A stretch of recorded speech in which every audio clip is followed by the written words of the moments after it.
I'm Dr. Vanita Rattan. I'm a doctor, but I'm also a cosmetic formulator specifically for skin of color.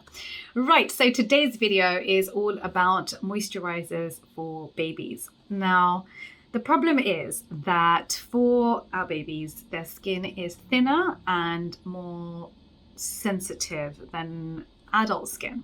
And actually, their skin is more prone to damage than our skin. So they're more likely to get eczema, for example, which is very common in children and in babies and tends to improve with age. They also tend to suffer from rashes or bouts of dry skin quicker than we do. However, the vast majority of skincare for babies has fragrance in it.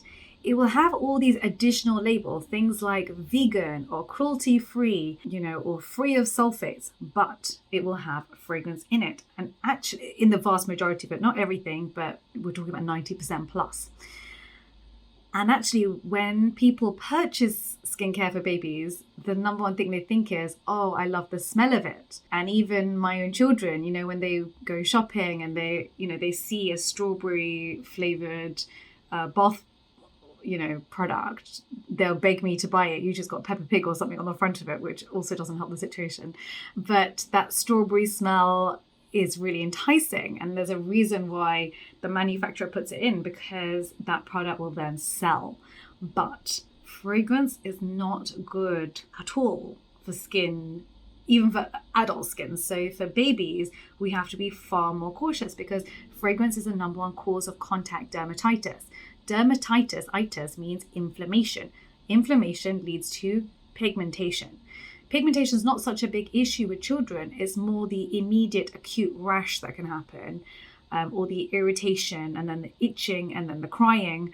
It's just something that I would just avoid. I mean, we've all been through, I don't know, if you're a parent, then you're likely to have gone through nappy rash, which I still have nightmares about nappy rash. So let's just avoid all rashes. Let's avoid all irritation for our babies. It really is not about the smell of the product. It's about the ingredients in it. Are there humectants in there? Are there water magnets that are creating a healing environment for the skin? Does the skin feel supple? Is your baby happy? Honestly, it's the only thing that matters. So today I want to break down my best moisturizers for babies. As you know, none of my videos have ever been sponsored, and they will never be sponsored. This is a pure video library for my global skin of color family to ensure you are educated and empowered with your purchasing decisions. Your money is, you work very hard for your money, and I don't want you to waste it. Right, if that sounds good to you, give me a thumbs up and let's dive right in. Right, so some of my key criteria for what I look for in the perfect moisturizer for a baby is it has to be NAF safe, of course, no denatured alcohol, which can be drying, no fragrance, which can lead to contact dermatitis, and no essential oils, which can be sensitizing. So when it says lavender oil, bath, baby bath, whatever, please avoid. I look for NAF safe. Number two, I look for pH neutral, skin identical. So our skins tend to be more acidic, so roughly about a pH of about 5.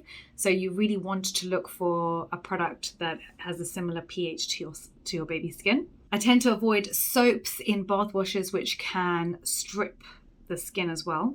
And fourth, I love creams or oils or balms that you can massage your baby with and just relax them. I do feel like it gives you a connection, it's like skin to skin contact, and your baby just loves you afterwards so much more after a massage. So I think that's important too. You want the baby skin to feel supple, non-irritated. You want to minimize transepidermal water loss, and that's what creates a hydrated skin. So I've written out for you a list of marketing gimmicks that you're going to find on packaging that I want you to basically avoid. Number one, when it says no parabens, that's not a good thing, because parabens are the safest preservative. A big misconception about parabens, and so then the cosmetic industry started manufacturing with other preservatives, which actually led to more contact dermatitis than the parabens.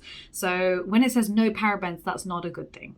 So we love parabens, and don't worry about that being on the packaging. Number two is hypoallergenic. There are no tests for that. It literally doesn't mean anything, and it's just a marketing gimmick that you would put on a kid's product. Natural again, natural doesn't mean good. There are plenty of ingredients that are natural that are not good for the skin. So natural doesn't mean effective, it doesn't mean safer, it's just a marketing gimmick. I've done a whole video on natural versus synthetic, which is better. The next one is no chemicals. This one makes me laugh because honestly everything's a chemical, including water. So that's, you just know it's marketing. The next one is no preservatives. That is hilarious and actually really not funny because I mean, no preservatives equals mold and bacteria. So we want to run away if we ever see those two words together. So just check, make sure that these are not, these just know that they're marketing gimmicks. That's all I want you to be aware of. You should also be able to read the back of the INCI list, the ingredients list, to check what ingredients are in there because honestly, the marketing does not line up. So for example, Child's Farm's got a product that looks like it's perfect for babies. I mean, they've got a duck on it, they've got a baby on it. Babies are attracted to this product and it says suitable for sensitive skin. But then I turned over and these are the ingredients in it. It had linalool, hexylcinnamol, it had limonene in it, and it had perfume in it. These are all names for different fragrances. So certainly not good for sensitive skin with a damaged skin barrier. I would just run in the opposite direction. And that's why you need to be educated and empowered when it comes to your skincare, because you can't believe what it says on the marketing. You need to know yourself what's in it. Right, so let's get to the juicy bit of the video, and that is my favorite moisturizers for babies. So let's start off with one that really surprised me, and that was Kiehl's. Kiehl's, I think I've done a video on Kiehl's. A lot of the products I don't like for skin of color, but this product I did. So it's a Safe product. It's called their Baby Nurturing Cream, and they got the formula right on this product, and I would definitely recommend it. The next one is Baby Eczema Relief from Eucerin. It contains colloid oatmeal and is of course Safe too. The next one is Aquaphor, which has petrolatum 41%. It's very thick. This one's great for eczema. It's not your day-to-day moisturizer if your baby has normal skin. It's if your baby has dry skin or rashes or eczema, that's the one to purchase. The next one is Aveeno Baby Daily Care Moisturizing Balm. So here the first ingredient is water, which means it's going to be thinner. It's not going to be like an ointment. The next ingredient is glycerin. So it's more cream than an ointment, even though it says the word ointment in the marketing. And this one is great for daily use, so I would recommend it. And then the next one is Organic Babies Softening Baby Lotion. Again, it's safe. And actually this product is a good example of why baby creams are not necessarily great for adults. So this one's got prunus kernel oil in it, which is 3 out of 5 on the comedogenic scale, and theobroma cacao seed butter, which is 4 out of 5 on the comedogenic scale. So actually babies do need different skincare to teens and to adults. I do need to make a series of videos for you. I am aware of through the decades, because actually every decade our skincare does need to completely change. And so I will do that for you. It's on my to-do list. If you want that, can you just write that down yes below, because I think that's going to take me some time. There are lots of different decades that we have to get through. Right, don't forget, I'm in the comment section for 1 hour at the launch of every single video. Don't forget to follow me on Instagram. I tend to ask you questions on Instagram, and then I tend to make the video on YouTube. So get in at the early stage on Instagram and tell me what you want, and then we make it happen here. I've got 2 accounts, Skincare by Dr. V and Dr. Vanita Rattan. Don't forget to follow me on TikTok, which is Dr. Vanita Rattan, and also download your free guide for skin of color. Link is down below.